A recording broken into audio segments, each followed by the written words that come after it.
കർത്താവിന്റെ നാമത്തിന് സ്തുതി. ദിവസവും ഈ ചാനൽ കേൾക്കുന്നതിലൂടെ നിങ്ങൾക്ക് ഒരു വർഷത്തിനുള്ളിൽ ബൈബിൾ വായിക്കാൻ കഴിയും. ദയവായി ഷെയർ, സബ്സ്ക്രൈബ് ഒപ്പം സപ്പോർട്ട് ചെയ്യുക. ഇന്നത്തെ ബൈബിൾ വാക്യങ്ങൾ. പുറപ്പാട് പുസ്തകം 35 അധ്യായം 1 മുതലുള്ള വാക്യങ്ങൾ. പുറപ്പാട് പുസ്തകം 35 അധ്യായം 1 മുതൽ ഉള്ള വാക്യങ്ങൾ. അനന്തരം മോശെ ഇസ്രായേൽ മക്കളുടെ സംഘത്തെയൊക്കെയും കൂട്ടി അവരോട് പറഞ്ഞത്, നിങ്ങൾ ചെയ്യുവാൻ യഹോവ കൽപ്പിച്ച വചനങ്ങളാവിത്. 6 ദിവസം വേല ചെയ്യണം. 7-ാം ദിവസം നിങ്ങൾക്ക് വിശുദ്ധമായി യഹോവയുടെ മഹാസ്വസ്ഥതയുള്ള ശബ്ബത്തായിരിക്കണം. അന്ന് വേല ചെയ്യുന്നവൻ എല്ലാ മരണശിക്ഷ അനുഭവിക്കണം. ശബ്ബത്ത് നാളിൽ നിങ്ങളുടെ വാസസ്ഥലങ്ങളിൽ എങ്ങും തീ കത്തിക്കരുത്. മോശെ പിന്നെയും ഇസ്രായേൽ മക്കളുടെ സർവ്വസഭയോടും പറഞ്ഞത്, യഹോവ കൽപ്പിച്ചത് എന്തെന്നാൽ, നിങ്ങളുടെ ഇടയിൽ നിന്ന് യഹോവയ്ക്ക് ഒരു വഴിപാട് എടുപ്പീൻ. നല്ല മനസ്സുള്ളവനെല്ലാം യഹോവയ്ക്ക് വഴിപാട് കൊണ്ടുവരണം. പൊന്ന്, വെള്ളി, താമ്രം, നീലനൂൽ, ധൂമ്രനൂൽ, ചുവപ്പുനൂൽ, പഞ്ഞിനൂൽ, കോലാട്ടുരോമം, ചുവപ്പിച്ച ആട്ടുകൊറ്റൻതോൽ, തകശുതോൽ, ഖദിരമരം, വിളക്കിനു എണ്ണ, അഭിഷേക തൈലത്തിനും പരിമളധൂപത്തിനും സുഗന്ധവർഗ്ഗം, ഗോമേതകക്കല്ല്, ഏഫോദിനും പതക്കത്തിനും പതിക്കേണ്ടുന്ന കല്ല് എന്നിവ തന്നെ. നിങ്ങളിൽ ജ്ഞാനികളായ എല്ലാവരും വന്ന് യഹോവ കൽപ്പിച്ചിരിക്കുന്നതൊക്കെയും ഉണ്ടാക്കണം. തിരുനിവാസം, അതിന്റെ മൂടുവിരി, പുറമൂടി, കൊളുത്തുകൾ, പലകകൾ, അന്താഴങ്ങൾ, തൂണുകൾ, ചുവടുകൾ, പെട്ടകം, അതിന്റെ തണ്ടുകൾ, കൃപാസനം, മറയുടെ തിരിശീല, മേശ, അതിന്റെ തണ്ടുകൾ, ഉപകരണങ്ങളൊക്കെയും, കാഴ്ചയപ്പം, വെളിച്ചത്തിന് നിലവിളക്ക്, അതിന്റെ ഉപകരണങ്ങൾ, അതിന്റെ ദീപങ്ങൾ, വിളക്കിനു എണ്ണ, ധൂപപീഠം, അതിന്റെ തണ്ടുകൾ, അഭിഷേക തൈലം, സുഗന്ധധൂപവർഗ്ഗം, തിരുനിവാസത്തിലേക്കുള്ള പ്രവേശനവാതിന്റെ മറശീല, ഹോമയാഗപീഠം, അതിന്റെ താമ്രജാലം, തണ്ടുകൾ, അതിന്റെ ഉപകരണങ്ങളൊക്കെയും, തൊട്ടി, അതിന്റെ കാൽ, പ്രാകാരത്തിന്റെ മറശീലകൾ, അതിന്റെ തൂണുകൾ, ചുവടുകൾ, പ്രാകാരവാതിലിന്റെ മറ, തിരുനിവാസത്തിന്റെ കുറ്റികൾ, പ്രാകാരത്തിന്റെ കുറ്റികൾ, അവയുടെ കയറുകൾ, വിശുദ്ധ മന്ദിരത്തിൽ ശുശ്രൂഷ ചെയ്യുവാൻ വിശേഷ വസ്ത്രങ്ങൾ, പുരോഹിതനായ അഹരോന്റെ വിശുദ്ധ വസ്ത്രം, പുരോഹിത ശുശ്രൂഷയ്ക്കായി അവന്റെ പുത്രന്മാരുടെ വസ്ത്രങ്ങൾ എന്നിവ തന്നെ. അപ്പോൾ ഇസ്രായേൽ മക്കളുടെ സർവ്വസഭയും മോശയുടെ മുമ്പിൽ നിന്ന് പുറപ്പെട്ടു. ഹൃദയത്തിൽ ഉത്സാഹവും മനസ്സിൽ താൽപര്യവും തോന്നിയവൻ എല്ലാം സമാഗമന കൂടാരത്തിന്റെ പ്രവൃത്തിക്കും അതിന്റെ സകല ശുശ്രൂഷയ്ക്കും വിശുദ്ധ വസ്ത്രങ്ങൾക്കും വേണ്ടി യഹോവയ്ക്ക് വഴിപാട് കൊണ്ടുവന്നു. പുരുഷന്മാരും സ്ത്രീകളുമായി ഔദാര്യ മനസ്സുള്ളവർ എല്ലാവരും യഹോവയ്ക്ക് പൊൻവഴിപാട് കൊടുപ്പാൻ നിശ്ചയിച്ചവരൊക്കെയും വള, കുണുക്ക്, മോതിരം, മാല മുതലായ സകലവിധ പൊന്നാഭരണങ്ങളും കൊണ്ടുവന്നു. നീലനൂൽ, ധൂമ്രനൂൽ, ചുവപ്പുനൂൽ, പഞ്ഞിനൂൽ, കോലാട്ടുരോമം, ചുവപ്പിച്ച ആട്ടുകൊറ്റൻതോൽ, തകശുതോൽ എന്നിവ കൈവശമുള്ളവർ അത് കൊണ്ടുവന്നു. വെള്ളിയും താമ്രവും വഴിപാട് കൊടുപ്പാൻ നിശ്ചയിച്ചവനെല്ലാം യഹോവയ്ക്ക് വഴിപാട് കൊണ്ടുവന്നു. ശുശ്രൂഷയിലെ എല്ലാ പണിക്കുമായി ഖദിരമരം കൈവശമുള്ളവൻ അത് കൊണ്ടുവന്നു. സാമർഥ്യമുള്ള സ്ത്രീകളൊക്കെയും തങ്ങളുടെ കൈകൊണ്ട് നൂറ്റ നീലനൂലും ധൂമ്രനൂലും ചുവപ്പുനൂലും പഞ്ഞിനൂലും കൊണ്ടുവന്നു. സാമർഥ്യത്താൽ ഹൃദയത്തിൽ ഉത്സാഹം തോന്നിയ സ്ത്രീകളൊക്കെയും കോലാട്ടുരോമം നൂറ്റു. പ്രമാണികൾ എഫോദിനും പതക്കത്തിനും പതിക്കേണ്ടുന്ന കല്ലുകളും ഗോമേതക്കല്ലുകളും വെളിച്ചത്തിനും അഭിഷേക തൈലത്തിനും സുഗന്ധധൂപത്തിനുമായി പരിമളവർഗ്ഗവും എണ്ണയും കൊണ്ടുവന്നു. മോശെ മുഖാന്തരം യഹോവ കൽപ്പിച്ച സകല പ്രവൃത്തിക്കുമായി കൊണ്ടുവരുവാൻ ഇസ്രായേൽ മക്കളിൽ ഔദാര്യ മനസ്സുള്ള സകല പുരുഷന്മാരും സ്ത്രീകളും യഹോവയ്ക്കു സ്വമേധാദാനം കൊണ്ടുവന്നു. എന്നാൽ മോശെ ഇസ്രായേൽ മക്കളോട് പറഞ്ഞത്, നോക്കുവീൻ, യഹോവ യഹൂദാ ഗോത്രത്തിൽ ഹൂരിന്റെ മകനായ ഊരിയുടെ മകൻ ബെസലേലിനെ പേർ ചൊല്ലി വിളിച്ചിരിക്കുന്നു. കൌശലപ്പണികളെ സങ്കൽപ്പിച്ചുണ്ടാക്കുവാനും പൊന്ന്, വെള്ളി, താമ്രം എന്നിവ കൊണ്ട് പണി ചെയ്യുവാനും രത്നം വെട്ടിപ്പതിപ്പാനും മരത്തിൽ കൊത്തുപണിയായ സകലവിധ കൌശലപ്പണി ചെയ്യുവാനും അവൻ ദിവ്യാത്മാവിനാൽ അവനെ ജ്ഞാനവും ബുദ്ധിയും അറിവും സകലവിധ സാമർഥ്യവും കൊണ്ട് നിറച്ചിരിക്കുന്നു. അവന്റെ മനസ്സിലും ദാൻ ഗോത്രത്തിൽ അഹീസാമാക്കിന്റെ മകനായ ഉലിയാബിന്റെ മനസ്സിലും മറ്റുള്ളവരെ പഠിപ്പിപ്പാൻ അവൻ തോന്നിച്ചിരിക്കുന്നു. കൊത്തുപണിക്കാരന്റെയും കൌശലപ്പണിക്കാരന്റെയും നീലനൂൽ, ധൂമ്രനൂൽ, ചുവപ്പുനൂൽ, പഞ്ഞിനൂൽ എന്നിവ കൊണ്ട് പണിയുന്ന തയ്യക്കാരന്റെയും നെയ്ത്തുകാരന്റെയും ഏതുതരം ശില്പിപ്പണി ചെയ്യുന്നവരുടെയും കൌശലപ്പണികൾ സങ്കൽപ്പിച്ച് ഉണ്ടാക്കുന്നവരുടെയും സകലവിധ പ്രവൃത്തിയും ചെയ്യുവാൻ അവൻ അവരെ മനസ്സിൽ ജ്ഞാനം കൊണ്ട് നിറച്ചിരിക്കുന്നു. പുറപ്പാട് പുസ്തകം 36 അധ്യായം 1 മുതലുള്ള വാക്യങ്ങൾ. പുറപ്പാട് പുസ്തകം 36 അധ്യായം 1 മുതലുള്ള വാക്യങ്ങൾ. ബസലേലും ഒഹീലിയാബും വിശുദ്ധ മന്ദിരത്തിലെ ശുശ്രൂഷയ്ക്ക് യഹോവ കൽപ്പിച്ചതുപോലെയൊക്കെയും സകല പ്രവൃത്തിയും ചെയ്യുവാൻ അറിയേണ്ടതിന് യഹോവ ജ്ഞാനവും ബുദ്ധിയും നൽകിയ സകല ജ്ഞാനികളും പ്രവൃത്തി ചെയ്യണം. അങ്ങനെ മോശ ബസലേലിനെയും ഒഹീലിയാബിനെയും യഹോവ മനസ്സിൽ ജ്ഞാനം നൽകിയിരുന്ന എല്ലാവരെയും പ്രവൃത്തിയിൽ ചേരുവാൻ മനസ്സിൽ ഉത്സാഹം തോന്നിയ എല്ലാവരെയും വിളിച്ചു വരുത്തി. വിശുദ്ധ മന്ദിരത്തിലെ ശുശ്രൂഷയുടെ പ്രവൃത്തി ചെയ്യുവാൻ ഇസ്രായേൽ മക്കൾ കൊണ്ടുവന്ന വഴിപാട് ഒക്കെയും അവർ മോശയുടെ പക്കൽ നിന്ന് വാങ്ങി. എന്നാൽ അവർ പിന്നെയും രാവിലെ തോറും സ്വമേധാദാനങ്ങളെ അവന്റെ അടുക്കൽ കൊണ്ടുവന്നു. അപ്പോൾ വിശുദ്ധ മന്ദിരത്തിന്റെ സകല പ്രവൃത്തിയും ചെയ്ത ജ്ഞാനികളൊക്കെയും താൻ ചെയ്തു വന്ന പണി നിർത്തി വന്ന് മോശയോട്, യഹോവ ചെയ്യുവാൻ കൽപ്പിച്ച ശുശ്രൂഷയുടെ പ്രവൃത്തിക്ക് വേണ്ടതിലധികമായി ജനം കൊണ്ടുവരുന്നു എന്ന് പറഞ്ഞു. അതിന് മോശെ, പുരുഷന്മാരാകട്ടെ സ്ത്രീകളാകട്ടെ വിശുദ്ധ മന്ദിരത്തിന്റെ വഴിപാട് വകയ്ക്ക് മേലെ പ്രവൃത്തി ചെയ്യേണ്ട എന്ന് കൽപ്പിച്ചു. അവർ അത് പാളയത്തിൽ പ്രസിദ്ധമാക്കി. അങ്ങനെ ജനം കൊണ്ടുവരുന്നത് നിർത്തലായി. കിട്ടിയ സാമാനങ്ങളോ സകല പ്രവൃത്തിയും ചെയ്യുവാൻ വേണ്ടുവോളവും അധികവും ഉണ്ടായിരുന്നു. പണി ചെയ്യുന്നവരിൽ ജ്ഞാനികളായ എല്ലാവരും പഞ്ഞിനൂൽ, ധൂമ്രനൂൽ, ചുവപ്പുനൂൽ എന്നിവ കൊണ്ടുള്ള 10 മൂടുശീല കൊണ്ട് തിരുനിവാസം ഉണ്ടാക്കി. നെയ്ത്തുകാരന്റെ ചിത്രപ്പണിയായ കെരൂബുകളുള്ളതായിട്ട് അതിനെ ഉണ്ടാക്കി. ഓരോ മൂടുശീലയ്ക്ക് 28 മുഴം നീളവും ഓരോ മൂടുശീലയ്ക്ക് 4 മുഴം വീതിയും ഉണ്ടായിരുന്നു. എല്ലാ മൂടുശീലകൾക്കും ഒരേ അളവ് തന്നെ. 5 മൂടുശീല ഒന്നോടൊന്നു ഇണച്ചു, മറ്റേ 5 മൂടുശീലയും ഒന്നോടൊന്നു ഇണച്ചു. ഇങ്ങനെ ഇണച്ചുണ്ടാക്കിയ ഒന്നാമത്തെ വിരിയുടെ അറ്റത്തുള്ള മൂടുശീലയുടെ വെളുമ്പിൽ നീലനൂൽ കൊണ്ട് കണ്ണികൾ ഉണ്ടാക്കി. രണ്ടാമത്തെ വിരിയുടെ പുറത്ത് മൂടുശീലയുടെ വെളുമ്പിൽ അങ്ങനെ തന്നെ ഉണ്ടാക്കി. ഒരു മൂടുശീലയിൽ 50 കണ്ണി ഉണ്ടാക്കി. രണ്ടാമത്തെ വിരിയുടെ പുറത്തെ മൂടുശീലയുടെ വിളുമ്പിലും 50 കണ്ണി ഉണ്ടാക്കി. കണ്ണികൾ നേർക്കുനേരെയായിരുന്നു. അവൻ പൊന്നുകൊണ്ട് 50 കൊളുത്തും ഉണ്ടാക്കി. കൊളുത്തുകൊണ്ട് മൂടുശീലകളെ ഒന്നോടൊന്നു ഇണച്ചു. അങ്ങനെ തിരുനിവാസം ഒന്നായി തീർന്നു. തിരുനിവാസത്തിന്മേൽ മൂടുവിരിയായി കോലാട്ടുരോമം കൊണ്ടുള്ള മൂടുശീലകൾ ഉണ്ടാക്കി. 11 മൂടുശീലയായി അവയെ ഉണ്ടാക്കി.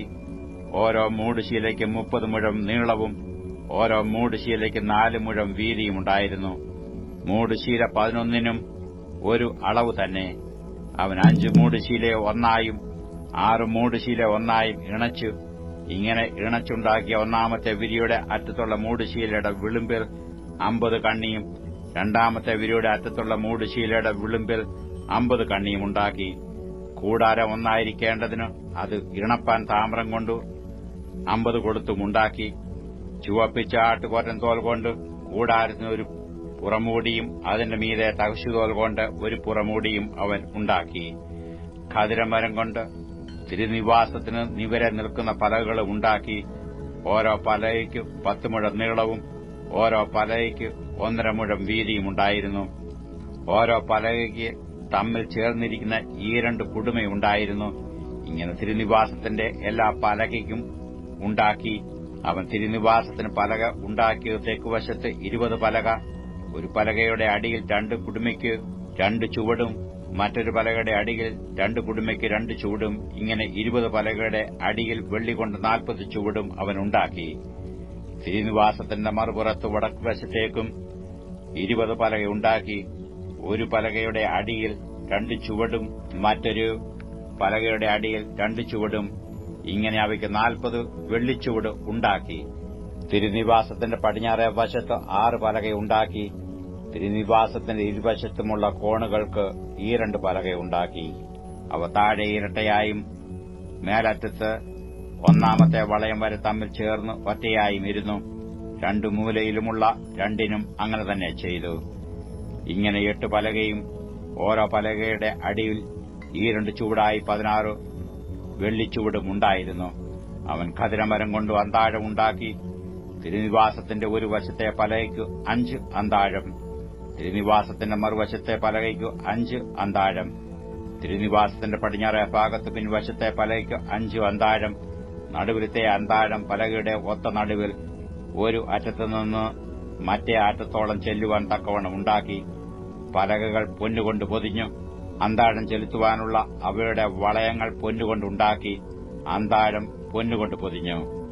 നീലനൂൽ, ധൂമ്രനൂൽ, ചുവപ്പുനൂൽ, പഞ്ഞിനൂൽ എന്നിവ കൊണ്ട് അവനൊരു തിരിശീലയും ഉണ്ടാക്കി. നെയ്ത്തുകാരന്റെ ചിത്രപ്പണിയായ കെരൂബുകളുള്ളതായിട്ടു അതിനെ ഉണ്ടാക്കി. അതിന് ഖദിരമരം കൊണ്ട് 4 തൂണുമുണ്ടാക്കി. പൊന്നുകൊണ്ട് പൊതിഞ്ഞു. അവയുടെ കൊളുത്തുകൾ പൊന്നുകൊണ്ടു ആയിരുന്നു. അവയ്ക്ക് വെള്ളികൊണ്ട് 4 ചുവട് വാർപ്പിച്ചു. കൂടാരത്തിന്റെ വാതിലിന് നീലനൂൽ, ധൂമ്രനൂൽ, ചുവപ്പുനൂൽ, പഞ്ഞിനൂൽ എന്നിവ കൊണ്ട് ചിത്രത്തയ്യൽക്കാരന്റെ പണിയായ ഒരു മരശീലയും അതിന് 5 തൂണും അവയ്ക്ക് കൊളുത്തും ഉണ്ടാക്കി. അവയുടെ കുമിഴുകളും മേൽചുറ്റുപടികളും പൊന്നുകൊണ്ട് പൊതിഞ്ഞു. എന്നാൽ അവയുടെ ചുവട് 5 താമ്രം കൊണ്ടായിരുന്നു. യോഹന്നാൻ എഴുതിയ സുവിശേഷം 7-ാം അധ്യായം 1 മുതലുള്ള വാക്യങ്ങൾ. യോഹന്നാൻ എഴുതിയ സുവിശേഷം 7-ാം അധ്യായം 1 മുതലുള്ള വാക്യങ്ങൾ. അതിന്റെ ശേഷം യേശു ഗലീലയിൽ സഞ്ചരിച്ചു. യഹൂദന്മാർ അവനെ കൊല്ലുവാൻ അന്വേഷിച്ചതുകൊണ്ട് യഹൂദ്യയിൽ സഞ്ചരിപ്പാൻ അവന് മനസ്സില്ലായിരുന്നു. എന്നാൽ യഹൂദന്മാരുടെ കൂടാര പെരുന്നാൾ അടുത്തിരുന്നു.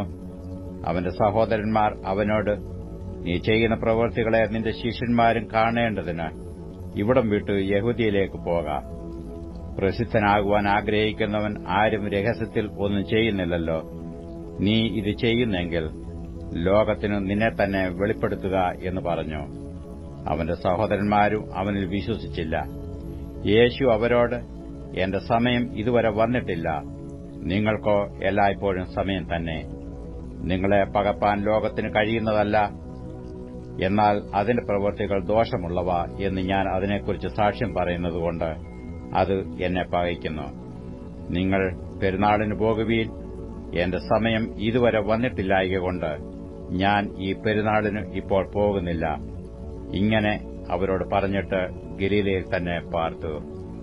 അവന്റെ സഹോദരന്മാർ പെരുന്നാളിന് പോയ ശേഷം അവനും പരസ്യമായിട്ടല്ല രഹസ്യത്തിൽ എന്ന പോലെ പോയി. എന്നാൽ യഹൂദന്മാർ പെരുന്നാളിൽ അവൻ എവിടെ എന്ന് ചോദിച്ചു അവനെ അന്വേഷിച്ചു. പുരുഷാരത്തിൽ അവനെക്കുറിച്ച് വളരെ കുശുകുശുപ്പുണ്ടായി. അവൻ നല്ലവൻ എന്ന് ചിലരും, അല്ല, അവൻ പുരുഷാരത്തെ വഞ്ചിക്കുന്നു എന്ന് മറ്റു ചിലരും പറഞ്ഞു. എങ്കിലും യഹൂദന്മാരെ പേടിച്ചിട്ട് ആരും പൃഷ്ഠമായി അവനെക്കുറിച്ച് സംസാരിച്ചില്ല. പെരുന്നാൾ പാതി കഴിഞ്ഞ ശേഷം യേശു ദൈവാലയത്തിൽ ചെന്ന് ഉപദേശിച്ചു. വിദ്യാഭ്യാസം ചെയ്യാത്ത ഇവൻ ശാസ്ത്രം അറിയുന്നത് എങ്ങനെയെന്ന് യഹൂദന്മാർ പറഞ്ഞു ആശ്ചര്യപ്പെട്ടു. യേശു അവരോട് ഉത്തരം പറഞ്ഞത്, എന്റെ ഉപദേശം എന്റേതല്ല, എന്നെ അയച്ചവന്റേതത്രേ. അവന്റെ ഇഷ്ടം ചെയ്യുവാൻ ഇച്ഛിക്കുന്നവൻ ഈ ഉപദേശം ദൈവത്തിൽ നിന്നുള്ളതോ ഞാൻ സ്വയമായി പ്രസ്താവിക്കുന്നതോ എന്ന് അറിയും. സ്വയമായി പ്രസ്താവിക്കുന്നവൻ സ്വന്തം മഹത്വം അന്വേഷിക്കുന്നു, തന്നെ അയച്ചവന്റെ മഹത്വം അന്വേഷിക്കുന്നവൻ സത്യവാനാകുന്നു, നീതികേട് അവനിലില്ല. മോശെ നിങ്ങൾക്ക് ന്യായപ്രമാണം തന്നിട്ടില്ലയോ?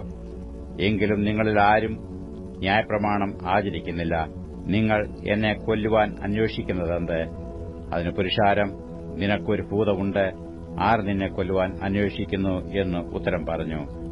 യേശു അവരോട് ഉത്തരം പറഞ്ഞത്, ഞാൻ ഒരു പ്രവൃത്തി ചെയ്തു, അതിങ്കൽ നിങ്ങൾ എല്ലാവരും ആശ്ചര്യപ്പെടുന്നു. മോശെ നിങ്ങൾക്ക് പരിച്ഛേദന നിയമിച്ചിരിക്കയാൽ അത് മോശയുടെ കാലത്തല്ല, പിതാക്കന്മാരുടെ കാലത്തത്രേ തുടങ്ങിയത്. നിങ്ങൾ ശബ്ബത്തിൽ മനുഷ്യനെ പരിച്ഛേദന കഴിക്കുന്നു. മോശയുടെ ന്യായപ്രമാണത്തിന് നീക്കം വരാതിരിപ്പാൻ ശബ്ബത്തിലും മനുഷ്യൻ പരിച്ഛേദന ഏൽക്കുന്നു. എങ്കിൽ ഞാൻ ശബ്ബത്തിൽ ഒരു മനുഷ്യനെ മുഴുവനും സൌഖ്യമാക്കിയതിനാൽ എന്നോട് ഈശപ്പെടുന്നുവോ? കാഴ്ചപ്രകാരം വിധിക്കരുത്, നീതിയുള്ള വിധി വിധിപ്പീൻ. യെരുശലേമ്യരിൽ ചിലർ അവനെ കൊല്ലുവാൻ അന്വേഷിക്കുന്നവൻ ഇവനല്ലയോ? അവൻ ധൈര്യത്തോടെ സംസാരിക്കുന്നുവല്ലോ. അവർ അവനോട് ഒന്നും പറയുന്നില്ല. ഇവൻ ക്രിസ്തുവാകുന്നു എന്ന് പ്രമാണികൾ യഥാർത്ഥമായി ഗ്രഹിച്ചുവോ? എങ്കിലും ഇവൻ എവിടെ നിന്നു എന്ന് നാം അറിയുന്നു. ക്രിസ്തു വരുമ്പോഴോ അവൻ എവിടെ നിന്നു എന്ന് ആരും അറിയുകയില്ല എന്ന് പറഞ്ഞു. ആകയാൽ യേശു ദൈവാലയത്തിൽ ഉപദേശിക്കുമ്പോൾ, നിങ്ങൾ എന്നെ അറിയുന്നു, ഞാൻ എവിടെ നിന്നെന്നും അറിയുന്നു. ഞാൻ സ്വയമായിട്ട് വന്നവനല്ല, എന്നെ അയച്ചവൻ സത്യവാനാകുന്നു, അവനെ നിങ്ങൾ അറിയുന്നില്ല. ഞാൻ അവന്റെ അടുക്കൽ നിന്ന് വന്നതുകൊണ്ടും അവൻ എന്നെ അയച്ചതുകൊണ്ടും ഞാൻ അവനെ അറിയുന്നു എന്ന് വിളിച്ചു പറഞ്ഞു. ആകയാൽ അവർ അവനെ പിടിപ്പാൻ അന്വേഷിച്ചു, എങ്കിലും അവന്റെ നാഴിക വന്നിട്ടില്ലായകയാൽ ആരും അവന്റെ മേൽ കൈവച്ചില്ല. പുരുഷാരത്തിൽ പലരും ക്രിസ്തു വരുമ്പോൾ ഇവൻ ചെയ്തതിൽ അധികം അടയാളം ചെയ്യുമോ എന്ന് പറഞ്ഞു അവനിൽ വിശ്വസിച്ചു. പുരുഷാരം അവനെക്കുറിച്ച് ഇങ്ങനെ കുശുകുശുക്കുന്നു എന്ന് പരീശന്മാർ കേട്ടാറെ അവനെ പിടിക്കേണ്ടതിന് മഹാപുരോഹിതന്മാരും പരീശന്മാരും ചേവരെ അയച്ചു. യേശുവോ, ഞാൻ ഇനിയും കുറെ നേരം നിങ്ങളോടുകൂടെ ഇരിക്കുന്നു, പിന്നെ എന്നെ അയച്ചവന്റെ അടുക്കൽ പോകുന്നു. നിങ്ങൾ എന്നെ അന്വേഷിക്കും, കണ്ടെത്തുകയില്ല താനും. ഞാൻ ഇരിക്കുന്നിടത്ത് നിങ്ങൾ വരുവാൻ കഴിയുകയുമില്ല എന്ന് പറഞ്ഞു. അത് കേട്ടിട്ട് യഹൂദന്മാർ, നാം കണ്ടെത്താതെ വണ്ണം ഇവൻ എവിടേക്ക് പോകുവാൻ ഭാവിക്കുന്നു? യവനന്മാരുടെ ഇടയിൽ ചീറിപ്പാർക്കുന്നവരുടെ അടുക്കൽ പോയി യവനന്മാരെ ഉപദേശിപ്പാൻ ഭാവമോ? നിങ്ങൾ എന്നെ അന്വേഷിക്കും, എന്നെ കണ്ടെത്തുകയില്ല താനും. ഞാനിരിക്കുന്നിടത്ത് നിങ്ങൾക്ക് വരുവാൻ കഴിയുകയുമില്ല എന്ന് ഈ പറഞ്ഞ വാക്ക് എന്ത് എന്ന് തമ്മിൽ പറഞ്ഞു. ഉത്സവത്തിന്റെ മഹാദിനമായ ഒടുക്കത്തെ നാളിൽ യേശു നിന്നുകൊണ്ട്, ദാഹിക്കുന്നവൻ എല്ലാം എന്റെ അടുക്കൽ വന്ന് കുടിക്കട്ടെ. എന്നിൽ വിശ്വസിക്കുന്നവന്റെ ഉള്ളിൽ നിന്ന് തിരുവെഴുത്ത് പറയുന്നതുപോലെ ജീവജലത്തിന്റെ നദികൾ ഒഴുകും എന്ന് വിളിച്ചു പറഞ്ഞു. അവൻ ഇത് തന്നിൽ വിശ്വസിക്കുന്നവർക്ക് ലഭിപ്പാനുള്ള ആത്മാവിനെക്കുറിച്ചാകുന്നു പറഞ്ഞത്. യേശു അന്ന് തേജസ്കരിക്കപ്പെട്ടില്ലായകയാൽ ആത്മാവ് വന്നിട്ടില്ലായിരുന്നു. പുരുഷാരത്തിൽ പലരും ആ വാക്ക് കേട്ടിട്ട്, ഇവൻ സാക്ഷാൽ ആ പ്രവാചകനാകുന്നു എന്ന് പറഞ്ഞു.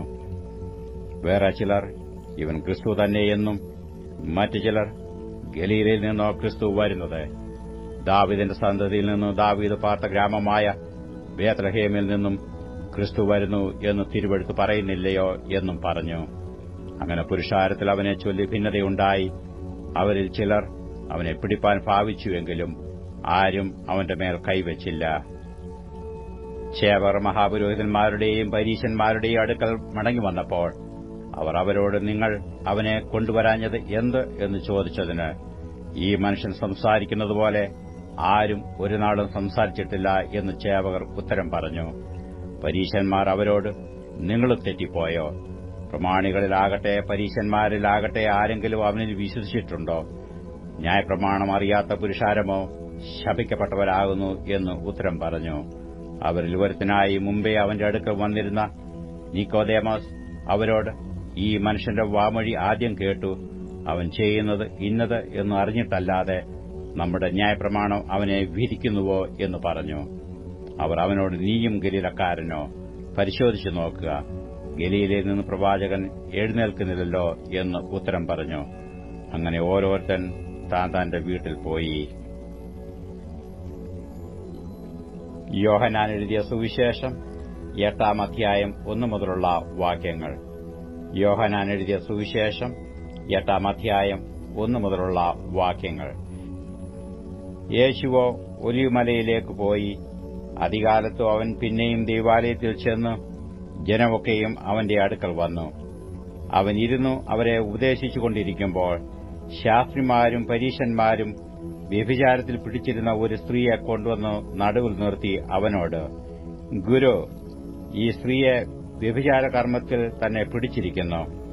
ഇങ്ങനെയുള്ളവരെ കല്ലെറിയണം എന്നു മോശെ ന്യായപ്രമാണത്തിൽ ഞങ്ങളോട് കൽപ്പിച്ചിരിക്കുന്നു. നീ ഇവളെക്കുറിച്ച് എന്തു പറയുന്നു എന്ന് ചോദിച്ചു. ഇതും അവനെ കുറ്റം ചുമത്തുവാൻ സംഗതി കിട്ടേണ്ടതിന് അവനെ പരീക്ഷിച്ച് ചോദിച്ചതായിരുന്നു. യേശുവോ കുനിഞ്ഞു വിരൽ കൊണ്ട് നിലത്ത് എഴുതിക്കൊണ്ടിരുന്നു. അവർ അവനോട് ചോദിച്ചുകൊണ്ടിരിക്കുമ്പോൾ അവൻ നിവർന്നു, നിങ്ങളിൽ പാപമില്ലാത്തവൻ അവളെ ഒന്നാമത് കല്ലെറിയട്ടെ എന്ന് അവരോട് പറഞ്ഞു. പിന്നെയും കുനിഞ്ഞു വിരൽ കൊണ്ട് നിലത്ത് എഴുതിക്കൊണ്ടിരുന്നു. അവർ അത് കേട്ടിട്ട് മനസ്സാക്ഷിയുടെ ആക്ഷേപം ഹേതുവായി മൂത്തവരും ഇളയവരും ഓരോരുത്തനായി വിട്ടുപോയി. യേശു മാത്രവും നടുവിൽ നിൽക്കുന്ന സ്ത്രീയും ശേഷിച്ചു. യേശു നിവർന്നു അവളോട്, സ്ത്രീയെ, അവർ എവിടെ? നിനക്ക് ആരും ശിക്ഷ വിധിച്ചില്ലയോ എന്ന് ചോദിച്ചതിന് ഇല്ല കർത്താവേ എന്നു അവൾ പറഞ്ഞു. ഞാനും നിനക്ക് ശിക്ഷ വിധിക്കുന്നില്ല, പോക, ഇനി പാപം ചെയ്യരുത് എന്ന് യേശു പറഞ്ഞു. യേശു പിന്നെയും അവരോട് സംസാരിച്ചു. ഞാൻ ലോകത്തിന്റെ വെളിച്ചമാകുന്നു. എന്നെ അനുഗമിക്കുന്നവൻ ഇരുളിൽ നടക്കാതെ ജീവന്റെ വെളിച്ചമുള്ളവനാകും എന്ന് പറഞ്ഞു. പരീശന്മാർ അവനോട്, നീ നിന്നെക്കുറിച്ച് തന്നെ സാക്ഷ്യം പറയുന്നു, നിന്റെ സാക്ഷ്യം സത്യമല്ല എന്ന് പറഞ്ഞു. യേശു അവരോട് ഉത്തരം പറഞ്ഞത്, ഞാൻ എന്നെക്കുറിച്ച് തന്നെ സാക്ഷ്യം പറഞ്ഞാലും എന്റെ സാക്ഷ്യം സത്യമാകുന്നു. ഞാൻ എവിടെ നിന്ന് വന്നു എന്നും എവിടേക്ക് പോകുന്നു എന്നും ഞാൻ അറിയുന്നു. നിങ്ങളോ ഞാൻ എവിടെ നിന്ന് വന്നു എന്നും എവിടേക്ക് പോകുന്നുവെന്നും അറിയുന്നില്ല. നിങ്ങൾ ജഡപ്രകാരം വിധിക്കുന്നു, ഞാൻ ആരെയും വിധിക്കുന്നില്ല.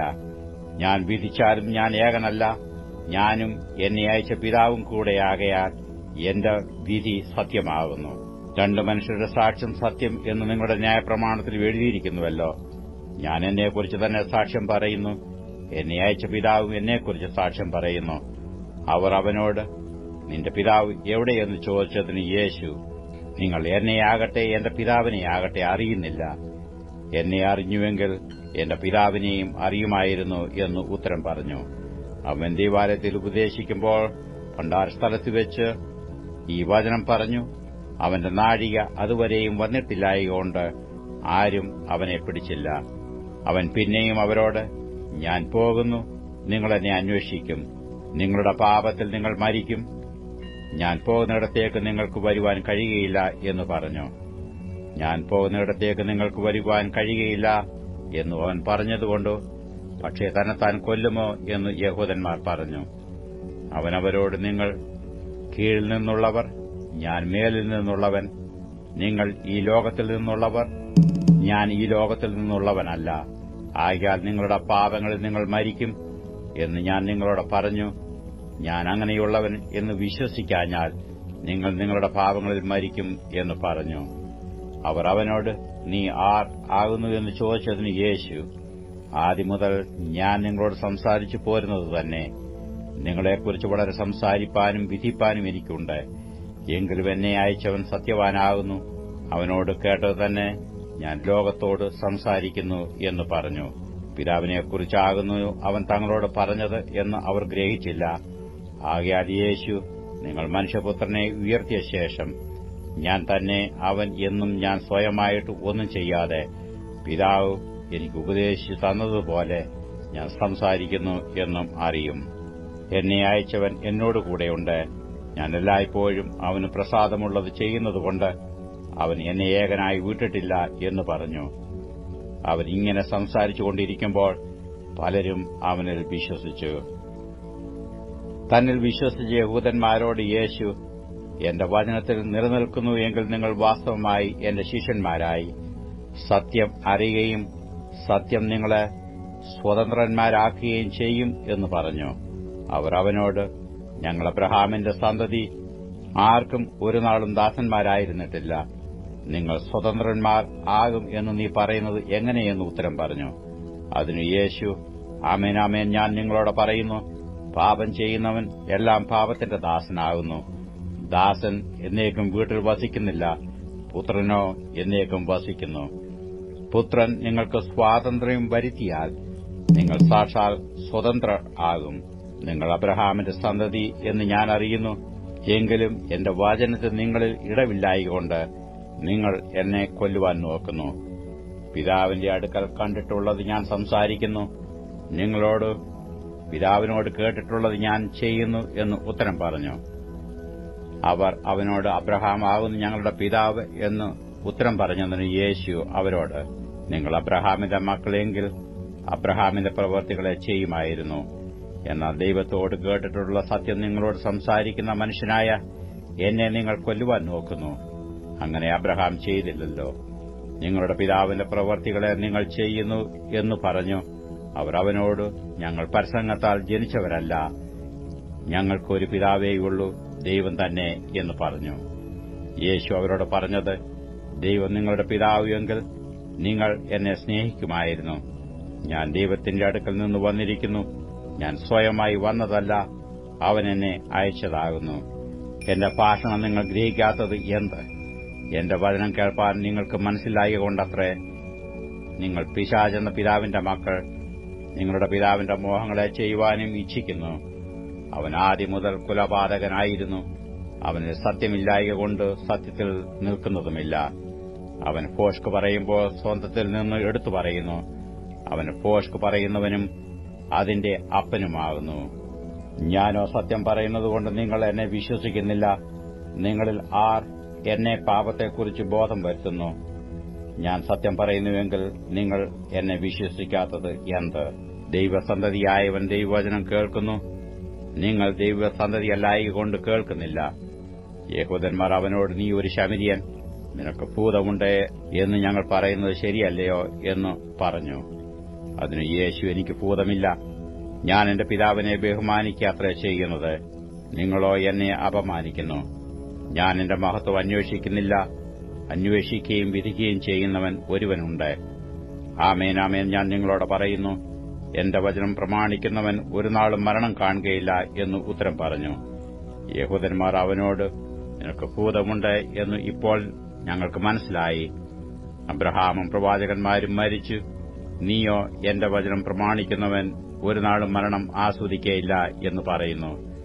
ഞങ്ങളുടെ പിതാവായ അബ്രഹാമിനേക്കാൾ നീ വലിയവനോ? അവൻ മരിച്ചു, പ്രവാചകന്മാരും മരിച്ചു. നിന്നെ തന്നെ നീ ആർ ആക്കുന്നു എന്ന് ചോദിച്ചതിന് യേശു, ഞാൻ എന്നെ തന്നെ മഹത്വപ്പെടുത്തിയാൽ എന്റെ മഹത്വം ഏതുമില്ല. എന്നെ മഹത്വപ്പെടുത്തുന്നത് എന്റെ പിതാവാകുന്നു. അവനെ നിങ്ങളുടെ ദൈവം എന്ന് നിങ്ങൾ പറയുന്നു. എങ്കിലും നിങ്ങൾ അവനെ അറിയുന്നില്ല. ഞാനോ അവനെ അറിയുന്നു. അവനെ അറിയുന്നില്ല എന്ന് ഞാൻ പറഞ്ഞാൽ നിങ്ങളെപ്പോലെ ഭോഷ്ക് പറയുന്നവൻ ആകും. എന്നാൽ ഞാൻ അവനെ അറിയുന്നു, അവന്റെ വചനം പ്രമാണിക്കുകയും ചെയ്യുന്നു. നിങ്ങളുടെ പിതാവായ അബ്രഹാം എന്റെ ദിവസം കാണും എന്നുള്ളതുകൊണ്ട് ഉല്ലസിച്ച് അവൻ കണ്ട് സന്തോഷിച്ചുമിരിക്കുന്നു എന്ന് ഉത്തരം പറഞ്ഞു. യഹൂദന്മാർ അവനോട്, നിനക്ക് 50 വയസ്സായിട്ടില്ല, നീ അബ്രഹാമിനെ കണ്ടിട്ടുണ്ടോ എന്ന് ചോദിച്ചു. യേശു അവരോട്, ആമേൻ, ആമേൻ, ഞാൻ നിങ്ങളോട് പറയുന്നു, അബ്രഹാം ജനിച്ചതിനു മുമ്പേ ഞാൻ ഉണ്ട് എന്ന് പറഞ്ഞു. അപ്പോൾ അവർ അവനെ എറിവാൻ കല്ലെടുത്തു.